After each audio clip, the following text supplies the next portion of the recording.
Oh man, today we got us a good show. There's some major legislation that is happening in California, and I couldn't be prouder because one, I know one of the people that is really, really responsible. That's their organization did a huge part in this, but people are finally making a push to make sure that this learning loss and the lack of education people have been getting um, is just being accounted for finally. And we're going to talk about that on the other side.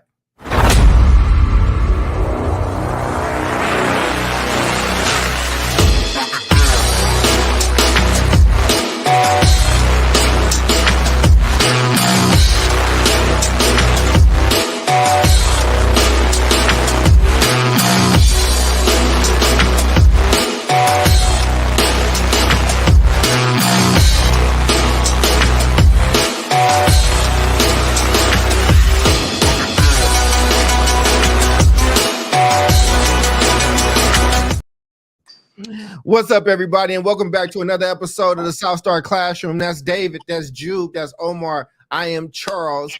We have our full team today. We did not have our full team last week. And before we get into today's very exciting and interesting topic, I will break down the article and all that so you don't have to. Let's jump into just some that I love so much. That is sarcasm. I'm gonna start with David, though. David, how are you doing there, brother? And I like your glasses; those look new. They're not new. They're probably just clean. I just cleaned them. Yeah. But I did get a new shirt. So we got a new shirt. We got a little heart. Oh, right? Yeah. It's nice. Yeah, got a new shirt. People say I don't have enough heart, so I gotta Did you pick out that shirt or did no pick that out? She did. Yeah. There you go. She did. I'm good. I'm excited for today's topic again. But I also realize that there's so much happening in the world that we can't cover that we should try to cover at some point. This Atlanta, Georgia trial that is happening right now, and all of the stuff happening around that. What else we got going on? We got Sneakergate, right? We got the new Trump shoes that came out. Are they selling? I think they're sold out. Yeah. Hey. And you know where they're made? You know where they're made? Where? China. Wait. they literally are. Yes. Trump, because they weren't made in China. They were made in China. Yeah, it's crazy, man. You can't make this stuff up. But yeah, there's just a lot of news happening right now. So, but let's get grounded in what we got to talk about today. Talking about kids and trying to work our way out of this pandemic. It's all good. Well, it's good to see you, man. We're gonna go to Omar to do his check-in so Jubilee can properly swallow her food, and because none of us are there to give her the Heimlich if she chokes. So, Omar, how are you doing there, good brother? Jubilee. I'm going to go in a totally different direction with my check-in and say that there is a extraordinarily nostalgic thing happening for, I think, folks of the Gen X / early Gen Y scenario. And while it may not seem a big deal to everybody else, it's monumental for some of us. Is that, and I don't think David even knows, David's probably thinking I'm going to say something super prolific and I'm not, is that I wrote an article back in grad school, and follow me for a second here, basically in 2010, saying that because the corporatization of news networks has gotten so prolific that they're really all about viewership than the objectiveness of news, I wrote a very kind of opinionated paper that ran through I tried to get it to the school newspaper and they were like, this is bull crap, Yanar, you're full of it. I got laughed out of a classroom for making the assertion that the vehicle by which many people are going to acquire the best case news scenario for them is through satirical news. And at the time I was talking about the Daily Show and I was talking about the Colbert Report. And I mean, what have we seen except in the proliferation of mass social media and news, the inability to decipher what is real, what is not. Shout out to Vice, because I think that them R.I.P. Vice. done, yeah, dude, R.I.P. Vice, man, did such a ludicrously good job of getting investigative. But I, for one, am celebrating immensely the return of Jon Stewart to The Daily Show as a writer, as an intellect, as someone who led the efforts in Congress to bring restitution to the 9/11 victims. So this is a guy that isn't just out there talking on a platform. This was the guy in Congress fighting tooth and nail to ensure that firefighters and police officers and anyone who was hurt during 9/11 got their said restitution. To have a voice like his come back into the zeitgeist, even if it's only on Monday, I think is something that is deeply impactful to me and deeply impactful to the political zeitgeist. So I, for one, am elated that Jon Stewart is back. I love the guy. I grew up on the guy. I wrote a paper about the guy. Not to say that I did not adore The Daily Show. I did not adore The Daily Show after Jon Stewart. I appreciate those people, but it is not the GOAT. It's not the same. So to have him back at the stewardship, both as writer, executive producer, and kind of running the way that the show is going. And by the way, like, you know, he was kind of, I don't want to say obtuse. It was pretty clear why the problem with Jon Stewart didn't continue is that Apple had a huge problem with his opinions about certain countries and certain people. Yeah. And got kicked out. Yeah. And Comedy Central was like, word, cool. Like, we'll take him. Yeah, and I got to say, like, why is this a big deal? Because I think in the world of very difficult news, where it's very difficult to ascertain what's real or not, I know Jon has his bent, but I think Jon is a guy that holds all parties accountable and does an incredibly good job of being investigative, but funny, and holding people accountable to their work, but then following up on it. So for me, my check-in, man, I'm elated for Jon Stewart coming back, but I'm even more elated to see the beautiful, the wonderful, the queen herself, the radiant Jubilee with us today. We didn't think she was going to be with us. It made me very sad. So I want to give my time to her, the queen. I'm so happy to see. You want to give your time to her? He just took his time. I'm saying for the rest of the show, she can have whatever I say in the next 53 minutes. It's hers. You're violating Robert's Rules of Order, man. Come on. It is so funny. Like, this is the second week where last week it was great because he was like, Jube, you missed it. He was like, I don't really have much to say on this topic. And then that boy went 8 unadulterated, uninterrupted minutes. It was incredible. Yeah. Yeah, I'm gonna say this as I pass. That's why they call it a check-in. Yeah. I'm gonna say this as I pass it on to Jubilee, so I'm on record. Omar, let's just once a month, you and I and anybody else who wants to join, let's just do a political show. You just come up with the name and we'll just do politics. We won't have a time limit and we will just go once a month and we will see what that does. I will commit to that. I do it all day. I'm with you. So Jube, how you doing, Jube? You look great. You look beautiful. We're so happy to see you here. How are you? I'm okay. I'm still in the land of the living and I am great. So part of my joy most recently is the fact that I'm in schools and I'm talking to educators who are on the ground and I'm getting to see like what's functioning and what's not functioning. And it's like it's really inspiring me. Like I do walk down the hall like this is backwards, or just mumbling under my breath. So it just makes absolutely no sense, right? Or like, oh wow, that's pretty cool. But that has really been just inspirational to me. And that's where I am. I'm happy to be here. That's what's up, man. My check-in. I was not feeling well last week, still not fully back, but gotta suck it up. I gotta travel and get back on the road. You got the comments, Dave. I won't touch them.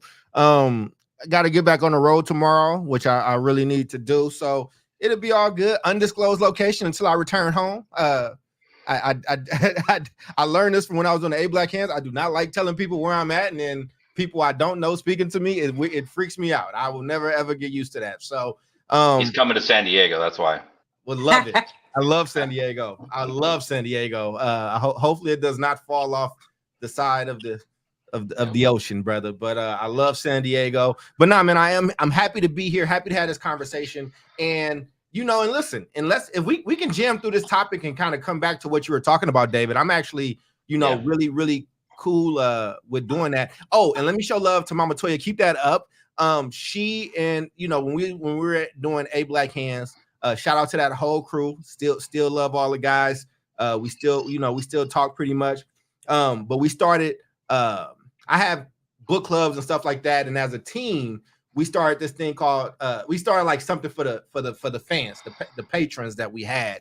And Mama Toya took it and ran with it. And their name has now changed to Literary Society. I actually think it changed some more.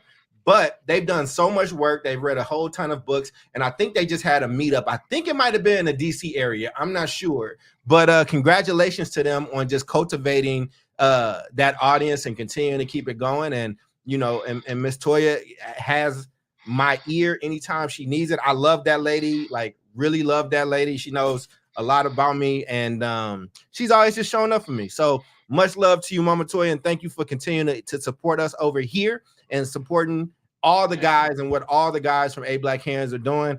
And you'll probably see us together doing some things here and there as well. So thank you for that. Let me one more quick thing before. Oh, he's gone. Look at that. I kicked him.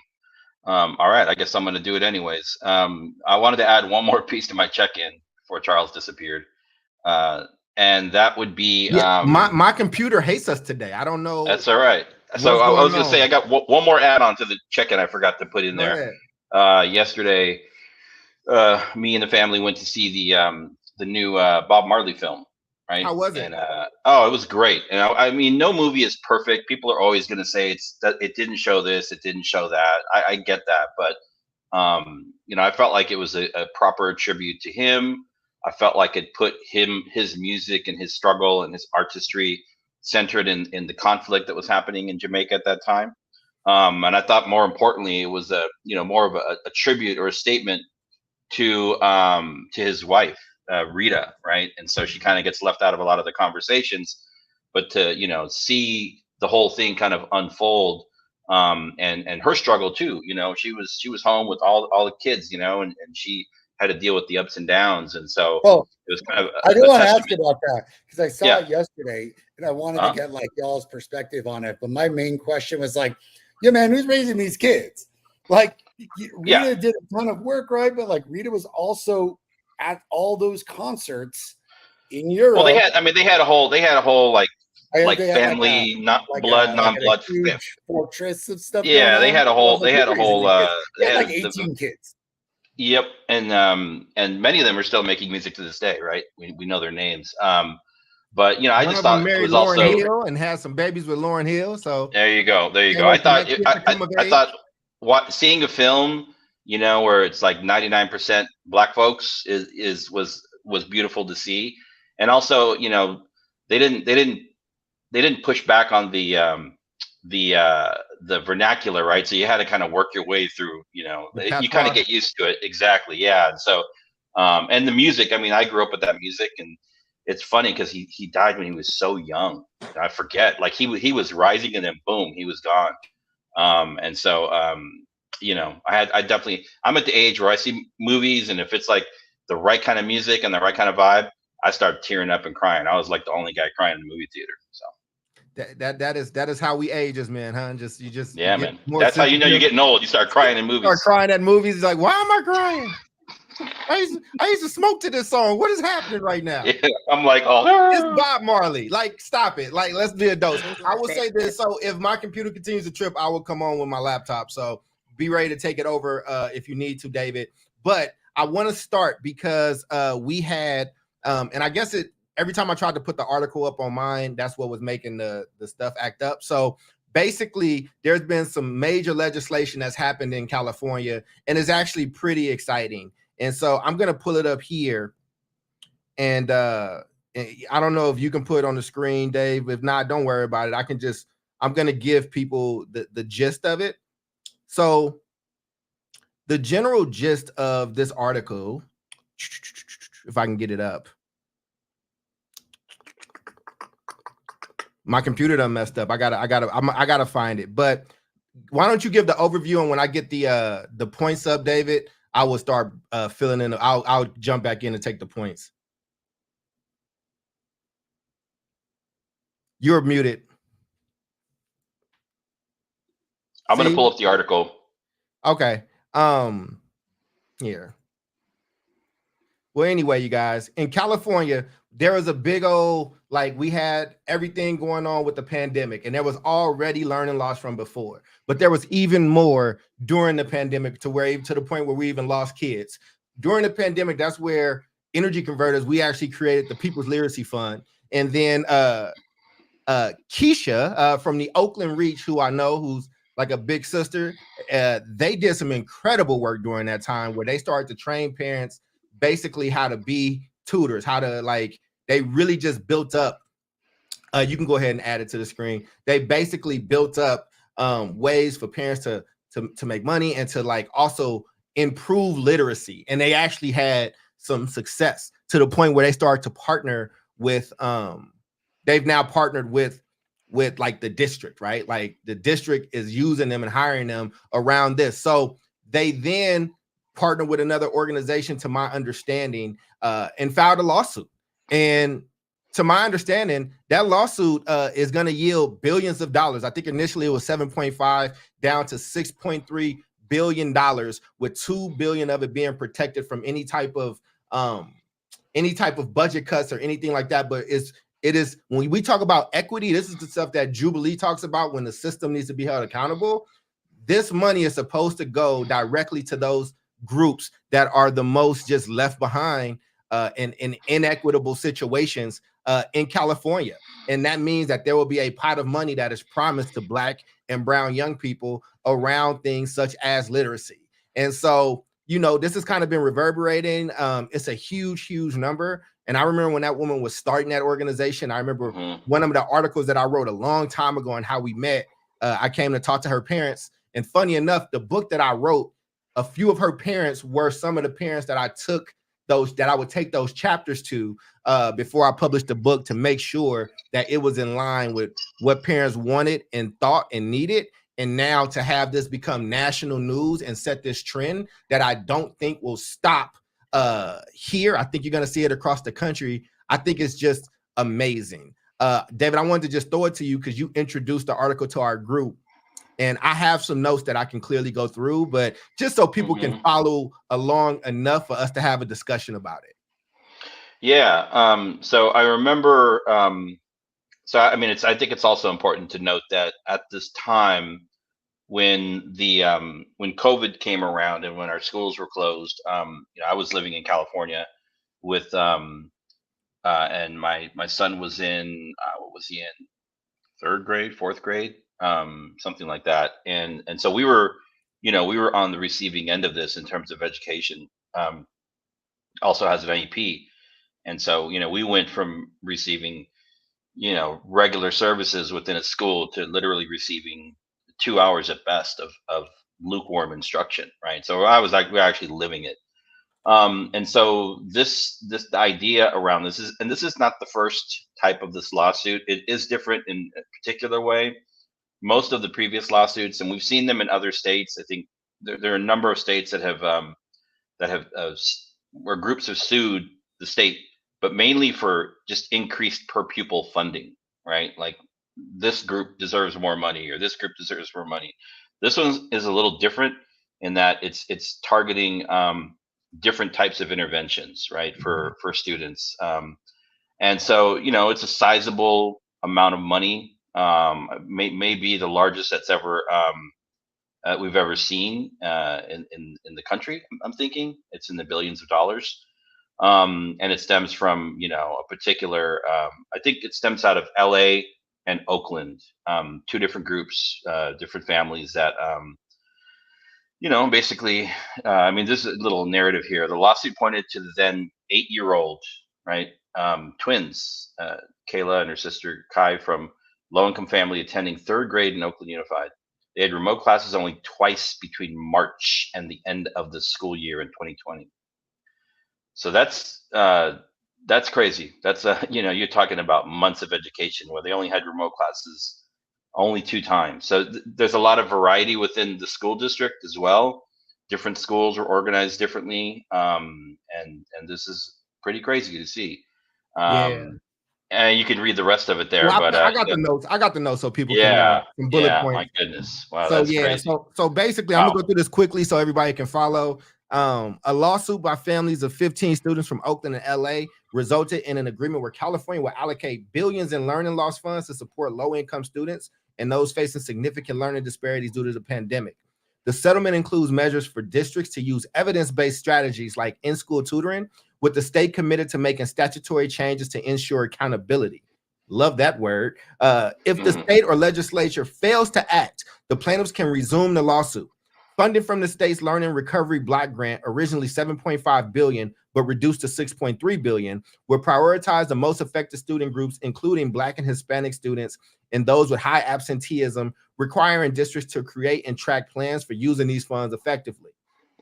The lawsuit, filed in November 2020, argued that the state failed to provide adequate support for remote learning during the pandemic, exacerbating educational inequalities. The settlement also includes a provision to protect at least $2 billion of the block grant from future budget cuts and requires the use of scale scores to identify eligible students and student groups for funding, aiming to measure learning disparities more accurately. Community organizations like the Oakland Reach, Go Keisha, Lakeisha Young, by the way, and the Community Coalition, which provided essential support to students during the pandemic, are recognized in a settlement, encouraging partnerships with such groups for educational services. Now, when you talk about nonprofits and you talk about community organizations and community groups, this is what, some of those groups are able to do.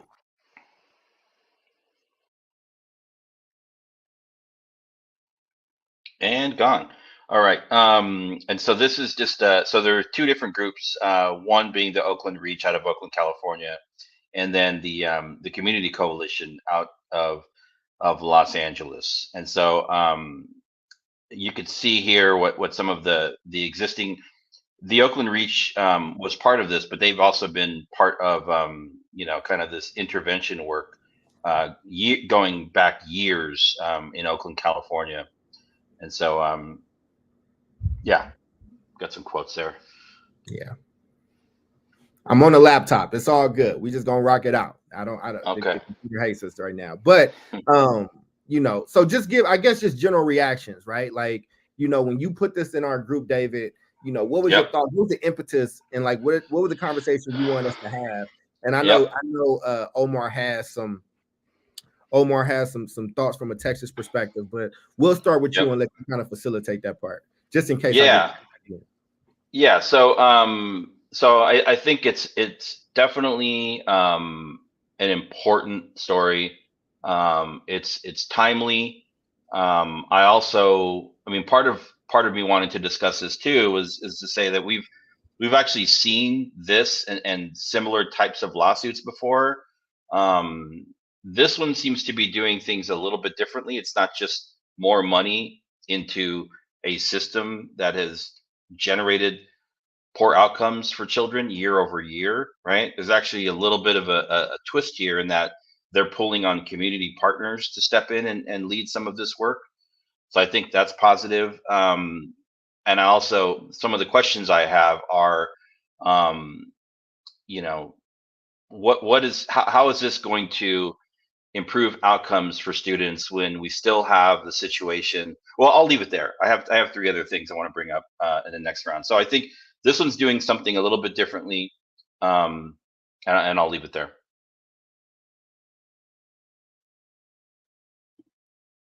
Let's go to Jube, and Omar, we'll have you bring up the rear because you have the Texas context. Yeah, this is my comment. Like, let's go. Like, this is what I'm talking about. Like, yes, you got passion, you got a vision, you got purpose, and you've got some level of funding. Like, when I read this, the first thing that came to mind was Akeelah and the Bee. It's like one of my favorite movies. And when she was going up against her opponent, she needed more practice. And as she was walking home doing different words, the mailman helped her, the police officer helped her, the neighbors helped her. right? Everyone was cheering this young lady on so she could learn this content, so she could learn these words and end up winning the Scripps spelling bee for that year. You know what I mean? So I just feel like community is where we win. Like this isolation and the finger pointing and who's not doing what. Like I've never seen that work for Black and brown people. Like I've always seen it where when the community is galvanized, when the community is passionate, when the community has a focused goal that they're going after, you can get results, right? And you know, I probably said it in other episodes too. Like I just feel like we don't necessarily leverage the community as best we can in these scenarios, right? So and then so there's accountability too, which I always say, but it's just like, yeah, we got grandparents, we got parents, we got soccer coaches that's like, put me in the game. Like I don't know how to teach be at that, you know, I don't know how to do that, segment words and things, but teach me, you know, and I'll go in there, right? Like what happened to that like during COVID? And I know we were a mess as a world, as a society, but like the community was around. We probably needed a leader to be like, hey, this is what we're gonna do, because we're not gonna let our children come out of this not being able to read, right? This is gonna slap us in the head 5 years from now, 10 years from now. We're gonna be a nation of illiterate people, you know? So bravo to these two organizations. Did they win the lawsuit already? Yeah, it was a settlement. Yep. A settlement. Amen. Mm-hmm. Blessed Yep. be the name of the Lord. Not, and what it says is if they're not accountable and doing what they said, then they get to pick the lawsuit back up.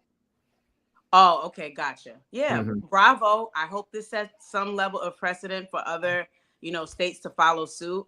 The last thing I'll say is I spoke to a teacher the other day, you know, who's just like encumbered and with feelings of loss, like it's a lost cause, you know.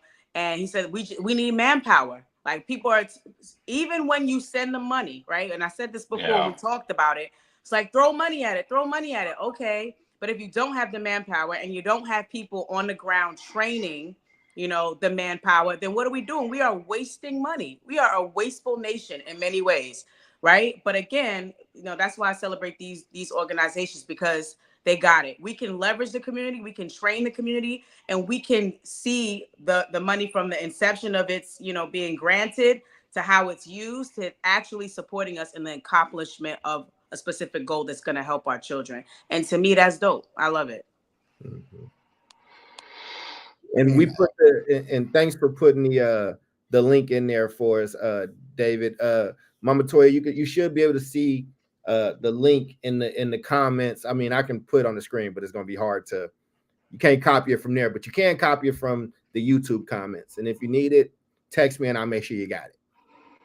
Go ahead. Oh, sorry about that. No, not at all.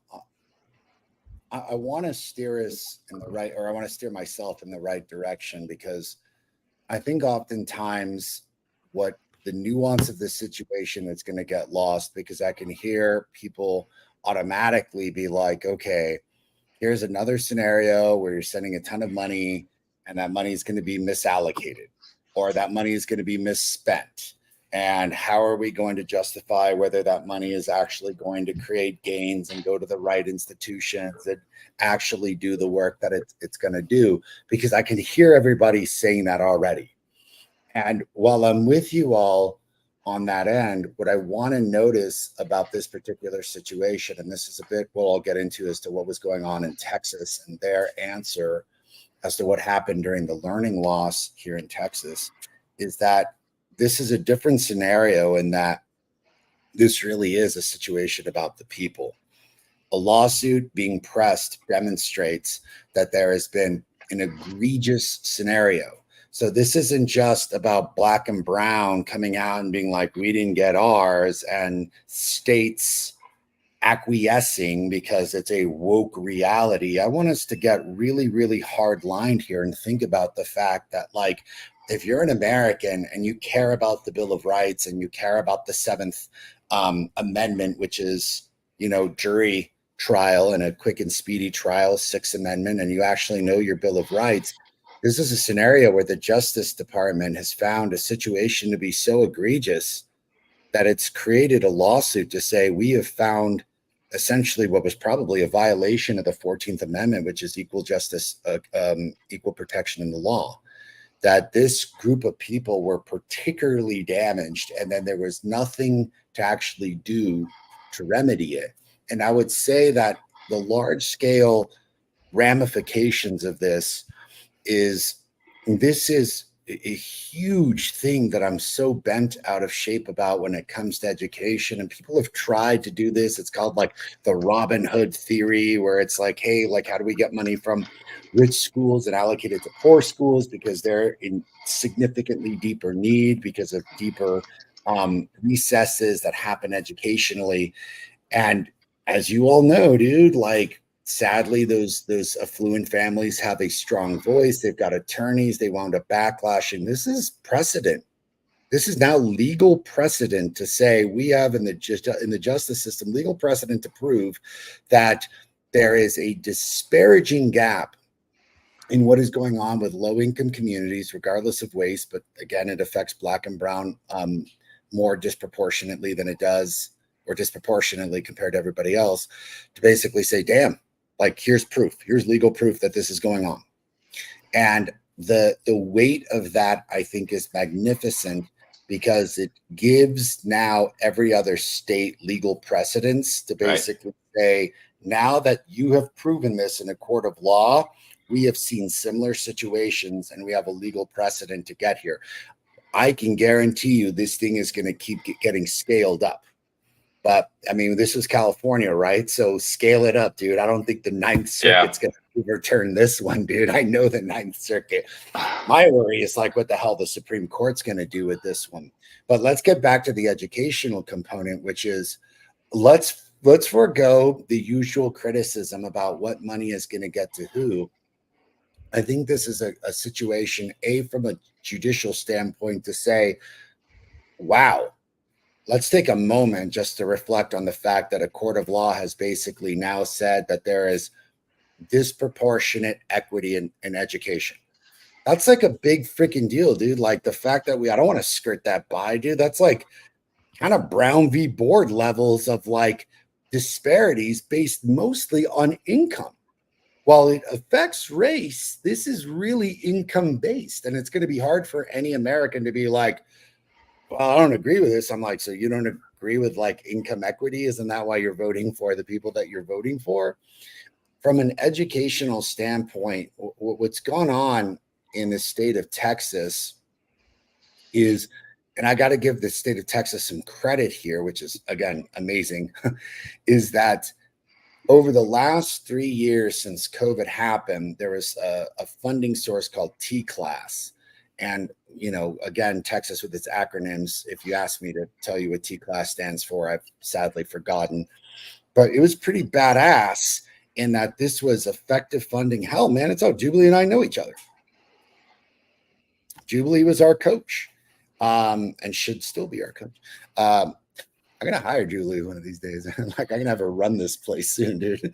But like, what I'm getting at is that this was money that was effectively used from the state of Texas to say, we know a learning loss was imminent, and here's some money to help try to solve it. What we realized during T-Class funding is that, and it's what I want to get into in the show, I think that the best of intentions, right? I think the state of Texas had the best of intentions in terms of how does this money go for tutoring, for credit recovery, for learning loss.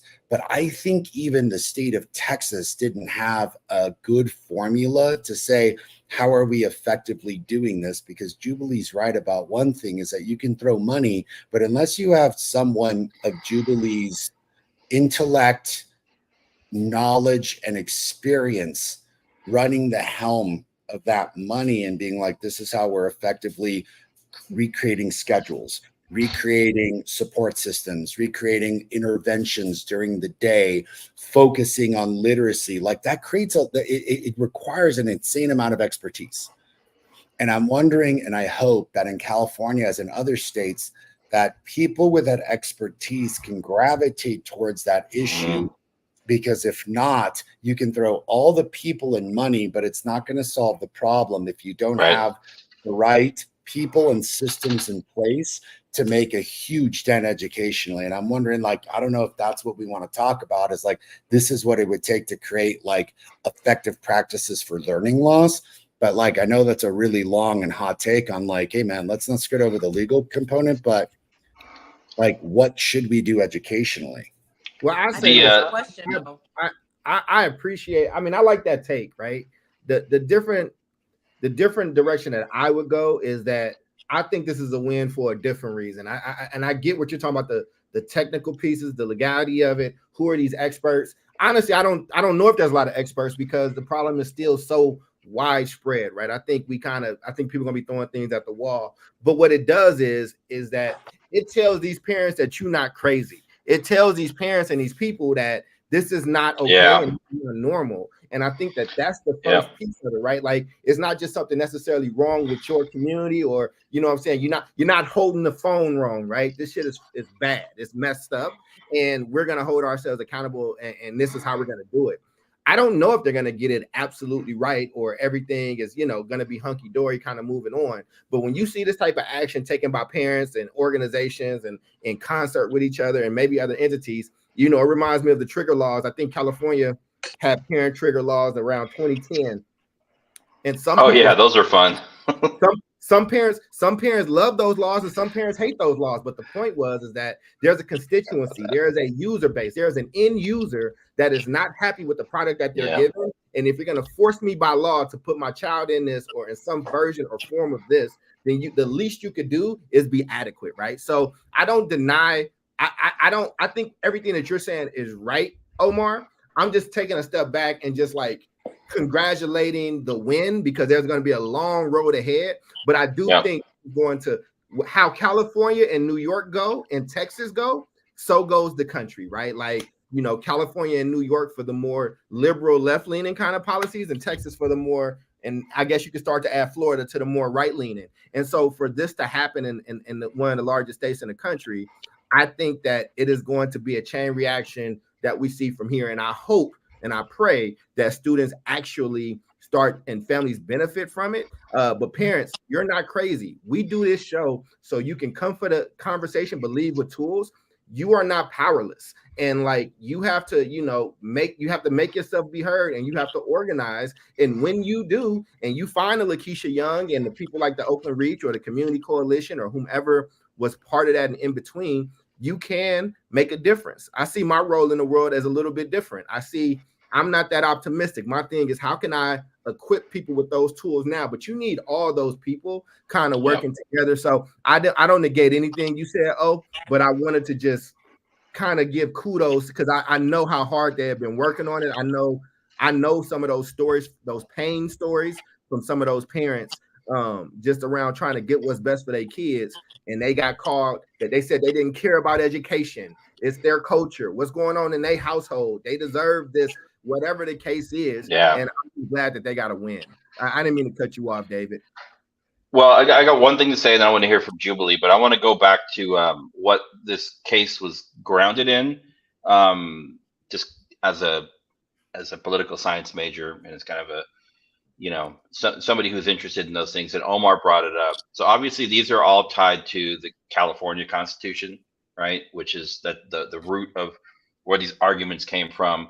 And yeah, Omar, you are correct. Likely rooted in the principles related to the Equal Protection Clause of the California Constitution. So for other states thinking about this, like, what does your state constitution look like? Also, California's constitution implicitly guarantees the right to a public education. So there's that component of it as well.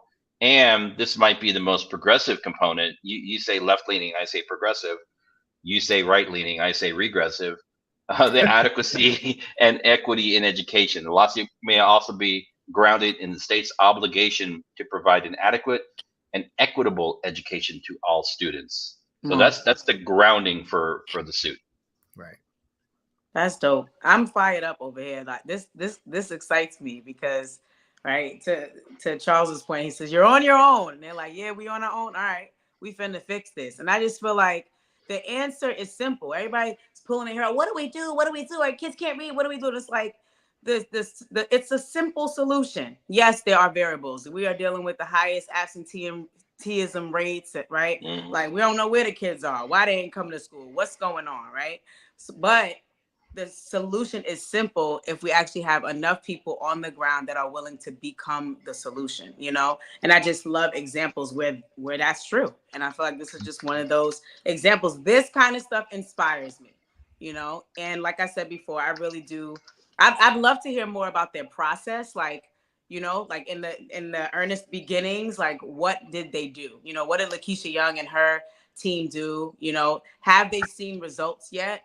What were they expecting to be results? Was it just kind of like laying the foundation?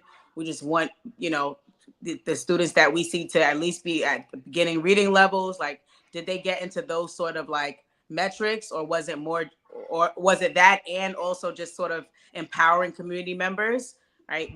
Without a goal in mind, like what exactly were their goals, and like what was their process?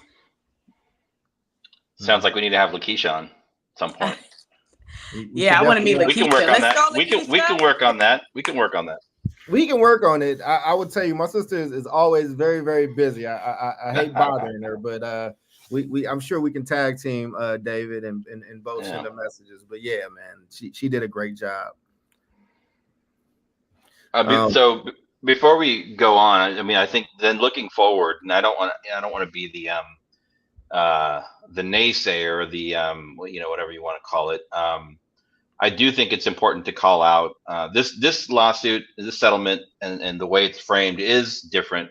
But I think there are a couple of points that probably rely to most states that this lawsuit and even the money behind it are not going to address. So I think we should talk about those too. And I'll be brief. I think when we look at the way the politics plays out in California, we have a state superintendent that is an elected member. Our school boards are elected members, both county, state, and local. So you have this interesting like pay to play politics dynamics that happens in education circles in California, where it's not always about the kids, right? You have all these other interests at stake, and so this thing is not going to necessarily address that structural issue to remove politics from education in California. I think also thinking about the state and the California Department of Education. I mean, even as somebody who has spent most of his time working in charter schools, and this thing called overreach, right, where the state comes in and thinks it knows how you should conduct your business, they do the same to school districts, right? So you're always going to have this like bureaucracy that you have to like work within. And I don't know what this lawsuit or the money behind it does to tear down or break down or make us rethink the bureaucracy. And then I think the last thing, which is controversial, but we have to put it out there, especially in districts like Los Angeles, Sacramento, even San Diego, Oakland, San Francisco, West Contra Costa, where we have these tensions between labor unions and labor partners and the districts. So you have workers and their organizations that are representing them in conflict, often with management, meaning superintendents and people that are running the school districts, and that can impact work hours, how work happens, what accountability looks like, right? And this money is not going to necessarily address that or the other deeper issues that affect what's happening in California. Mm-hmm. Yeah, I agree. Not to jump in, and if anybody wants to jump in, I know we got like 6 minutes left before we go into final thoughts. I think listen, man, I still think that the emperor has no clothes. This is kind of previewing my final thought, but I think the emperor still has no clothes, meaning I haven't seen anybody eradicate illiteracy for Black kids, brown kids, poor people, white kids, whomever yet.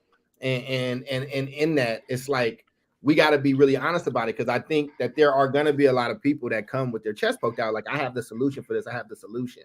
And listen, either people don't know what they're doing and like we're trying things and you can give grace in that, or they know exactly what they're doing, which makes you kind of evil if 3 out of 10 kids in your state are reading on grade level. And again, man, like I said this in a talk and it made people uncomfortable last week when I was in Napa. I absolutely said this in Napa, but I said, and it took it from a friend who said this in his little video we did, but a slave owner could do whatever they wanted to an enslaved person, anything at all, except teach them how to read. And now to be living in times in California is what, the 5th or 6th largest economy in the world, and less than 4 out of 10 kids are reading on grade level, and the vast majority of those kids not reading on grade level look like the people that's in these 4 little boxes. And and I think that you have to. I think that's warfare. I think that is a form of class war. That is a war crime. That is class warfare. And I think that you should respond as such. And I think that the Oakland Reach and Lakeisha Young and anybody that works with her or supports her in her organization, those amazing parents, I think that they are responding in kind. And I think that there should be multiple responses. I think when you're in a war, you have back channel support, you have frontline support, you have air support.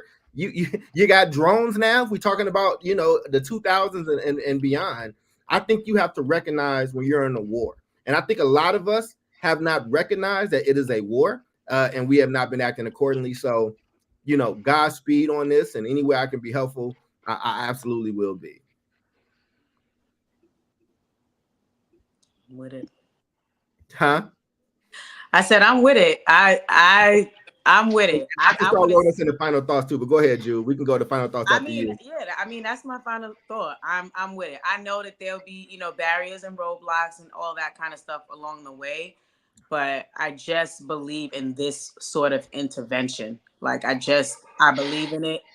I think that, this is the way where we take our power back.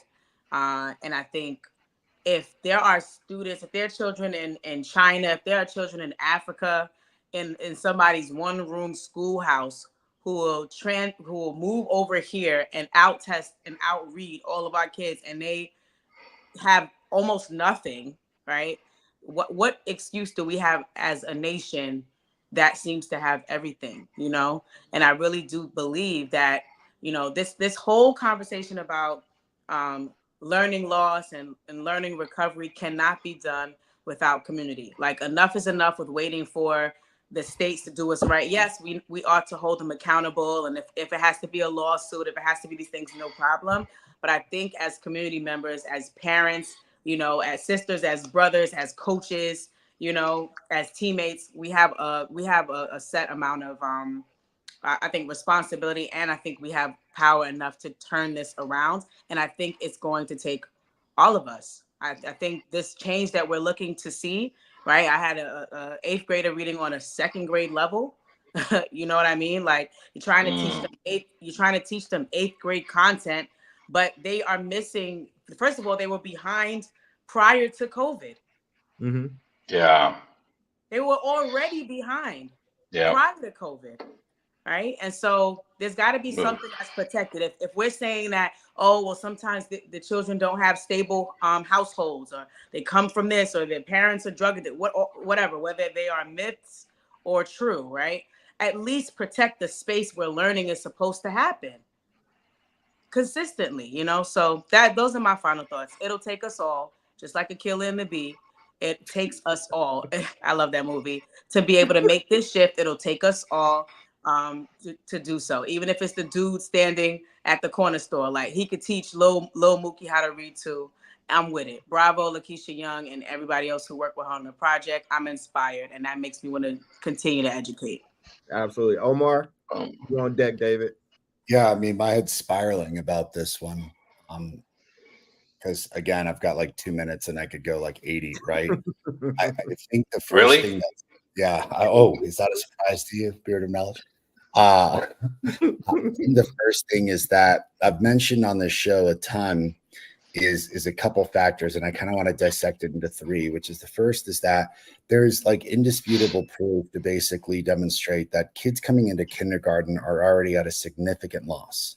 Why? Because again, I always use my niece Alea, like raised by 2 lawyers who are highly educated. Alea's got the grasp of about 50 to 60,000 words and knows, guys, anywhere is upwards to 1 million words. That's insane. By the time that she's in kindergarten, right? Low-income families know 60,000 words and they have a grasp of 5 to 6. That is sans any education. So already there's a massive disparity with low-income communities and their kids coming in because they're at a ludicrous deficit compared to, parents who have had an education. My biggest beef with like whether it be Democrats or Republicans, and this is my second point, is that like this is all on the parents.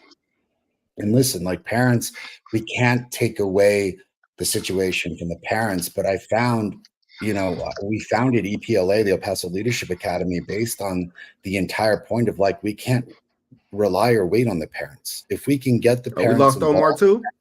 Fantastic. We lost you for a minute, oh. I was saying that like we founded El Paso Leadership Academy based on a pretty basic contingency, is that we can't rely on the parents to do the effective work of getting these kids caught up. Now, if we can get parents involved, that's wonderful. But it's when I say we can't rely on the parents, I'm not displacing the parents. I'm just saying a lot of these parents are struggling. They got 3 jobs. I got single parents. I've got parents struggling to make ends meet. And if they can get involved, that's awesome. But for communities to consistently displace responsibility on the parents, I think is part of the problem.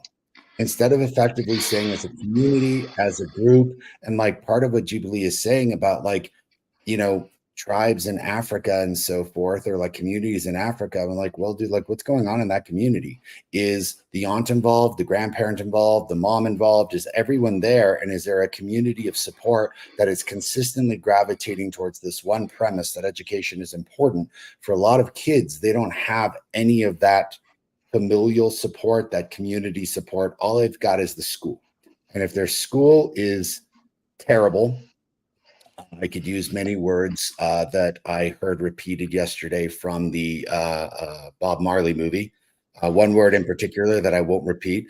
But if their school is that, then like, how are we going to actually get the gains that everyone says that we're going to get if the same problems are in perpetuity? There's a root issue here that needs to get solved about both understanding the deficit that low-income kids are coming in from, the community that needs to be built in a school to create that community factor that may not exist in their own community, in order to provide what is like rotational support for kids, a safe place, food, social services, an inordinate amount of counseling. And people are like, hey man, that's on the parents. And I'm like, look, dude, like, get over it. Like, societal inequities have sadly made the parent situation very different from what you're doing in Nebraska to what's going on in downtown Los Angeles. And it's not apples and oranges. And to say it's so is, I don't know, like really lazy, dude. And like inconsiderate and lacks empathy to the circumstances that like low income communities face, even in different geographical areas, right? The third being the situation that like this really is the power of people hitting the purse strings, which is enormous. And I can't skirt over the fact that like you have a group of people that have now done something inordinately large in terms of the legal ramifications of saying there's an inequity of opportunity. Like, that's badass.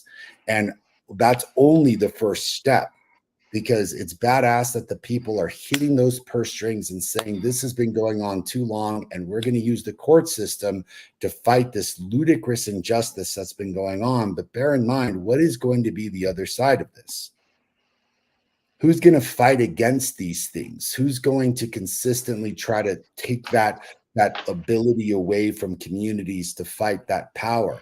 And then when they do get the money, are we ensuring that these communities have the adequate support, so you don't have a bunch of parasites coming in there and being like, we've got the solutions?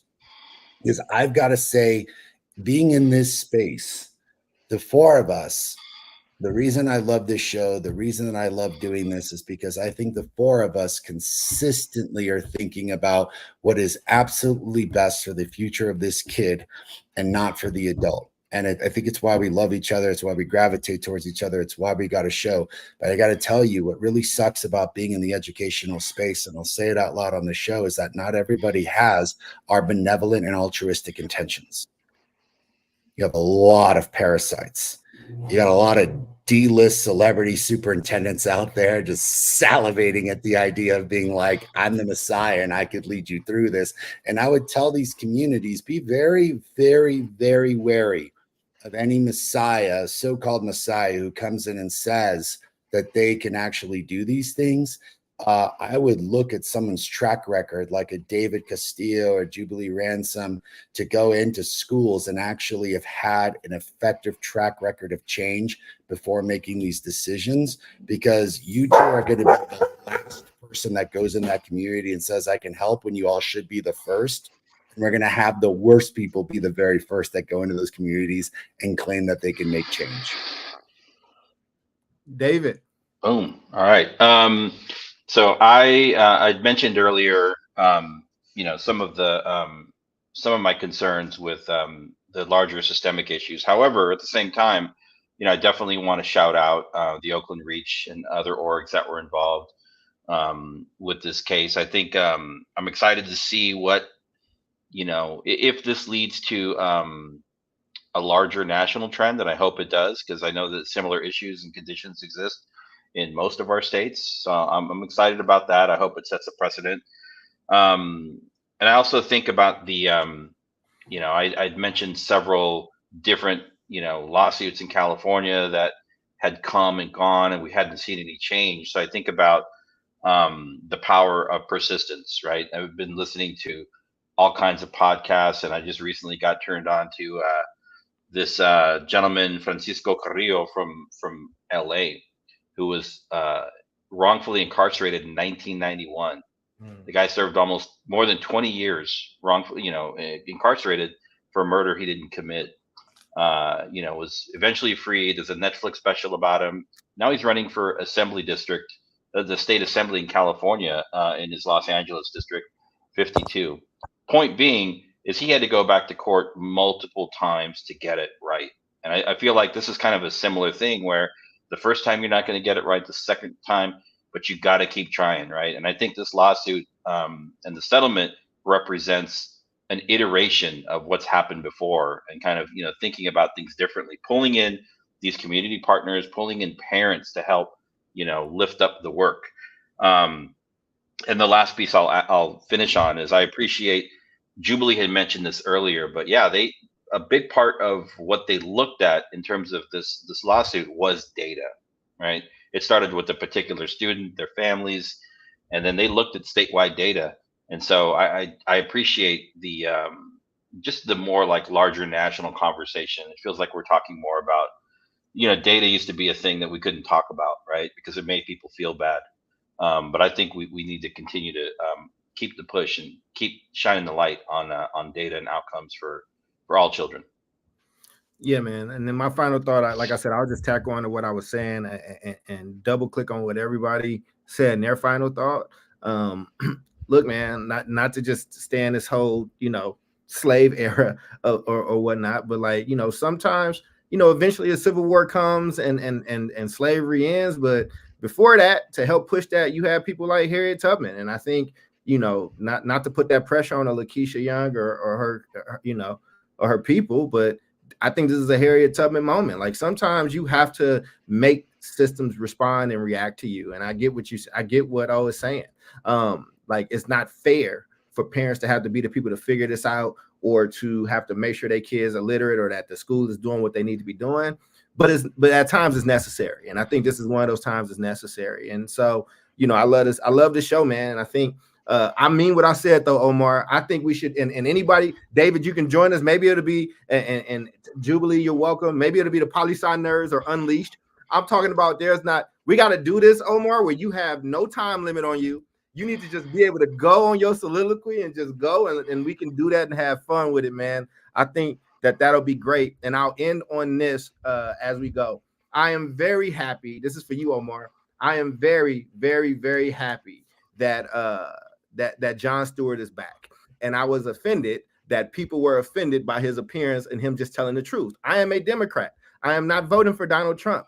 And I still think that I am a smart enough human being to be able to have a criticism about the age of both of these men and to be worried about it. And for people to be so up in arms that somebody with common sense would point that out while at the same time still discussing how dangerous a Donald Trump could be is ludicrous. So Omar, your ilk is appreciated. I think that there needs to be common sense conversation, and we hope that you feel that you get this here, common sense conversation on the South Star Classroom. That's Jubilee, that's Omar, that's David, I'm Charles. See you next week, same bat time, same bat station. Peace out, and glad that Jubilee's camera stuff still does not work. We're just gonna do it just so you can be upset about it. See y'all next time.